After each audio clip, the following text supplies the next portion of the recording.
పంచభూతాలు ఏవైతే ఉన్నాయో అన్నిటికీ ఆశ్రయం ఎవరు? పక్కనం ఎవరు? పరమాత్మ. వేద ఆయన తెలుసుకో.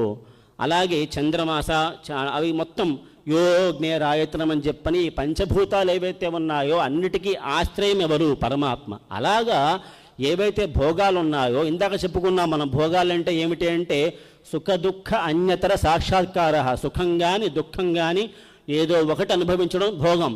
అలాంటి భోగానికి ఒకానొక ఆశ్రయం ఏమిటి అంటే అది శరీరం.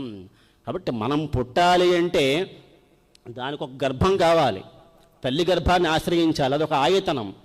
కాబట్టి కృష్ణ పరమాత్మ పుట్టాలి అంటే ఎలా పుడతాడండి?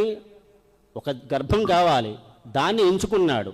అది ఒక ఆశ్రయం, ఆయతనం. ఆ దేవకి గర్భంలో పుడతాను నేను అని అనుకున్నాడు. కాబట్టి పరమాత్మకి ఆశ్రయమైంది ఏమిటి అంటే దేవకి గర్భం.